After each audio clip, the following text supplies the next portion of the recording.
Selanjutnya saya menuju kepada Ustadz Lukman. Silakan.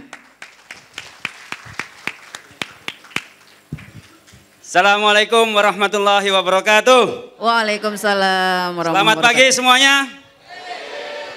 Saya sebenarnya grogi nih bicara di depan Ustadz Anang Rikza, Ustadz Adib ini, Ustadz. Karena ini apalagi yang di depan kita semua ini sebenarnya motivator-motivator yang sangat handal, jam terbangnya tinggi. Dan kita, terutama saya sama Wianto Suud ini sebenarnya orang di belakang meja. Yang biasa mengotak-ngatik naskah, buku sehingga menjadi sebuah produk yang layak untuk dibaca. Jadi sangat jarang untuk sifatnya memberikan motivasi seperti ini. Tapi pertama-tama saya ingin mengucapkan terima kasih kepada Ucen. Ini dolanan, guyon-guyonan kok bisa jadi acara serius gitu loh. Awalnya cuma diskusi di WhatsApp group gitu kan, dalam rangka bagaimana kita memberikan rasa hormat dan sayang kita kepada Ustadz Nasrullah Atul Jarkasi yang baru beberapa minggu atau bulan yang lalu meninggal. Dan gimana kalau kita adakan sebuah acara yang berkaitan dengan literasi santri gitu kan. Saya tidak ingin mengupas buku per buku, tapi saya ingin menyampaikan kenapa kita perlu menaruh perhatian yang sangat serius terhadap perkembangan literasi Islam di Indonesia. Ini sangat penting untuk kita jawab, karena seringkali kalau kita tidak memiliki goal yang jelas, sehebat apapun fasilitasnya, semegah apapun gedungnya, sebanyak apapun uangnya, kita tidak akan bisa mencapai tujuan. Kenapa? Karena kita tidak memiliki tujuan yang clear, yang jelas. Sampai sejauh ini kondisinya seperti ini teman-teman, dunia perbukuan dan penerbitan di Indonesia. Pertama, penerbit tertua di Indonesia, ada yang tahu? Saya kasih hadiah. Ada yang tahu? Saya kasih hadiah kitab Fakhruddin Ar-Razi, ditulis 1000 tahun yang lalu. Di belakang itu. Belakang, silakan. Boleh berdiri. Teriak namanya siapa? Teriak yang keras. Balai Pustaka, benar. Oh. Maju. Bisa maju nggak? Ada jalan nggak buat maju? Ayo, difoto ya, masukkan ke Facebook. Pertanyaan kedua. Sebutkan BUMN yang fokus ke penerbitan buku selain Balai Pustaka.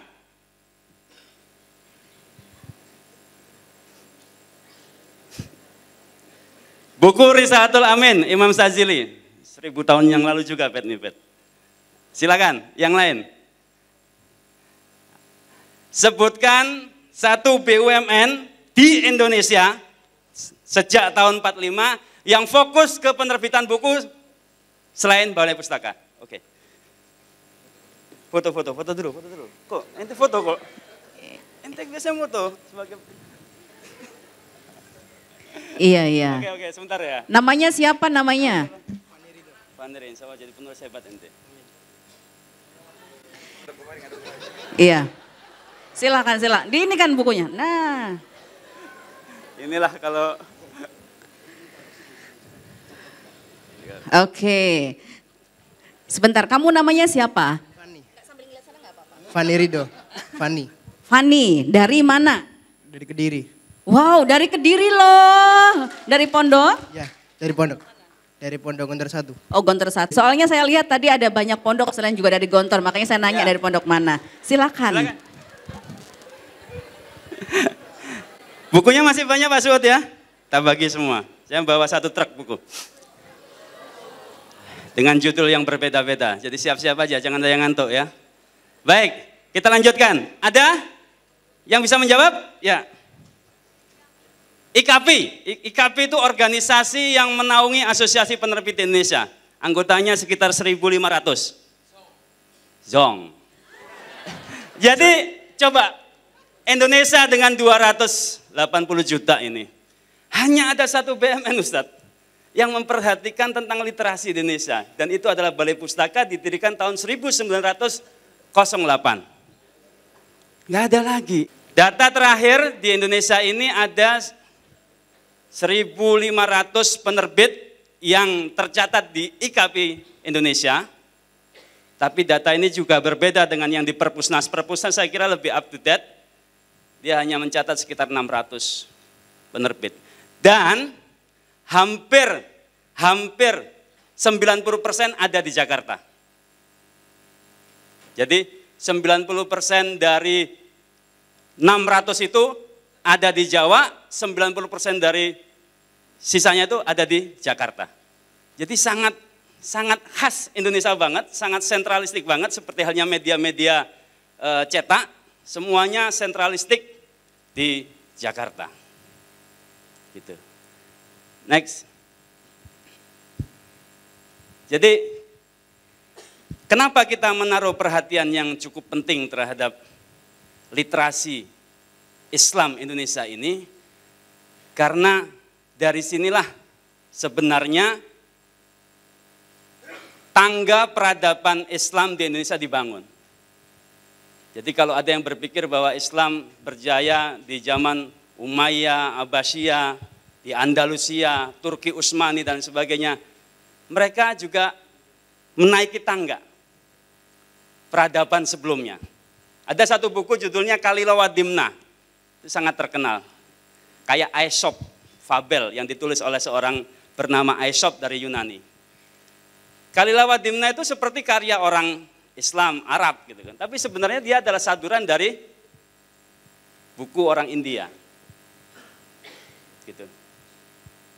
Terus bagaimana orang barat misalnya mengenal pemikiran Aristoteles, Plato, Socrates dan lain sebagainya. Ada banyak yang tidak mengetahui. Salah satu yang paling berjasa di situ adalah Imam Al-Ghazali.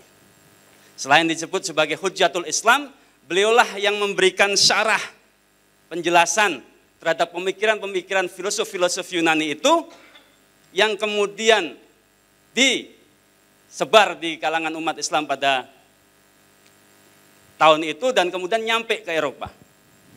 Tapi kemudian tulisan-tulisan dari Imam Ghazali itu disobek. Itu yang data yang salah satu yang saya baca tentang bagaimana kemudian pemikiran filosof Yunani itu nyampe ke Eropa gitu kan. Jadi kalau kita ngomong tentang literasi Islam di Indonesia, yang ada seperti halnya digital literasi yang disampaikan oleh Ustadz Kandar, sama-sama ngenes. Tadi saya bilang berapa? 1.500, yang aktif 600, kurang lebih gitu kan. Terus data yang terjual buku dari 280 juta orang di Indonesia ini, kita itu hanya menerbitkan buku per tahun, satu bed hanya 28.000. Jadi Indonesia itu nomor kesekian ke bawah lah tentang literasi itu. Gitu. Muncul pertanyaan juga yang menarik, kenapa di tengah isu disruption seperti ini, buku tidak mengalami disruption? Kalau saya punya jawaban pribadi, karena buku memiliki sumbangan yang sangat berharga dalam membangun peradaban manusia dari tahun ke tahun. Itulah kenapa dia mengalami dispensasi lah. Gitu. Buku, orang menyebut e-book. E-book, enggak, ini jenis kelamin yang berbeda dari buku. Yang berubah dari perbukuan sekarang adalah cara orang membeli buku, benar? Kenapa? Ini generasi milenial sangat berpengalaman, bahkan mungkin Latansa menghadapi. Kalau Anda perhatikan Gramedia sudah tidak ada lagi, 10 tahun yang lalu tulisan bookstore, sudah tidak ada lagi. Karena salah satu yang mengalami disruption di dunia perbukuan pertama kali adalah distributor. Distributor buku, toko buku, karena apa? Penulis, penerbit bisa berhubungan langsung dengan pembaca. Saya ingat sekali Ustadz Ubed ini salah satu partner saya dalam dunia tulis menulis, menyampaikan 10 tahun yang lalu, suatu hari loh, penulis ini akan dicari-cari oleh penerbit. Dan faktanya memang benar. Tapi penulis yang berkualitas. Sekarang susah kita mencari penulis yang punya ketahanan menulis buku sebanyak 100 halaman secara bagus. Susah. Kenapa? Karena biasa menulis hanya berapa? 5 paragraf, 6 paragraf gitu kan. Hanya dijadikan status Facebook. Nah ini saya sendiri kalau ditanya solusinya gimana, Ustaz? Nah ini yang saya juga bingung kalau dari segi literasi gitu kan. Tapi yang jelas saya berterima kasih ke Gontor karena satu hal, saya aktif di Darussalam Pos dan saya dididik untuk menulis catatan harian di DP. Dan catatan harian saya dari kelas 1 sampai kelas 6, sampai kemudian sekarang, itu selalu ada setiap tahun. Itu salah satu cara kita untuk mengasah literasi kita. Yang kedua adalah bagaimana kemudian kita experiencing, dipertemukan dengan orang-orang yang aktif di dunia buku. Di ITKON maupun Darussalam Pos, nggak tahu sampai sekarang, itu setiap tahun diadakan acara keliling ke media-media, perusahaan-perusahaan media. Ekspedisi namanya. Ketemu toko penting, ketemu media penting gitu kan, untuk sekedar mengalami. Kalau misalnya paham tentang Tempo itu seperti apa, tentang Indopos seperti apa, saya yakin enggak, karena ketika datang tidur saat kebanyakan. Tapi menurut buku The Future of Industries, Alex Cross itu salah satu pendidikan terpenting anak generasi milenial ke depan adalah dua hal. Satu adalah experiencing, ngalamin, dan Gontor sudah melakukan itu. Datang ke Kompas, datang ke Gramedia, datang ke Tempo, ketemu Julius Pur, ketemu MHI Najib, hanya sekedar untuk ketemu, Ustaz. Itu sesuatu yang sangat berharga. Yang kedua adalah multi language. Jadi saya kira Gontor juga ke depan sudah tidak cukup lagi dengan 2 atau 3 bahasa, mungkin harus 5 bahasa. 2 menit lagi. 2 menit lagi, saya akan menyampaikan ini saja kalau gitu. Ini mimpi saya, balik lagi Ustaz. Tahun 2045 Indonesia menerbitkan 100.000 kitab Islam klasik. Kondisi yang sekarang terjadi, saya setiap tahun nggak lebih dari 100 judul kitab klasik Islam yang saya terbitkan. Kenapa? Karena kesusahan penerjemah, kesusahan editor. Makanya kita mendirikan pesantren wali, wakaf akses literasi Islam, supaya kita bisa memproduksi ustadz-ustadz, murid-murid yang memang punya keterampilan berbahasa yang bagus. Nah, cara mewujudkannya, silakan Ustaz. Kita punya rencana dalam 45 tahun ke depan, seiring dengan Indonesia mengalami ledakan demografi itu, kita berharap ada 100.000 judul yang diterbitkan dari kitab-kitab klasik. Dan itu sangat banyak yang kita terbitkan. Salah satunya adalah seperti Imam Fakhruddin Ar-Razi itu tadi. Apa yang akan kita lakukan? Salah satu yang akan kita lakukan adalah memperbanyak pejuang literasi yang menaruh dan mendedikasikan hidupnya untuk bagaimana bisa menerjemahkan, menghadirkan buku yang berkualitas. Ini nanti butuh dukungan dari Ustadz Anang nih, karena nggak mungkin menerbitkan buku itu hanya dari penerbit, Ustadz. Kenapa? Karena buku misalnya Ibnu Sina, Qanun At-Tib, itu tebalnya seperti ini.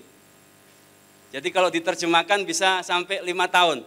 Saya menerjemahkan Al-Hikam, karangan Ibnu Athaillah Al-Iskandari, bersama anak-anak Gontor juga, ada Yodi Indra Yodi, ada Ustadz Anis Maftuin, itu hampir 2 tahun baru selesai. Jadi memang lama.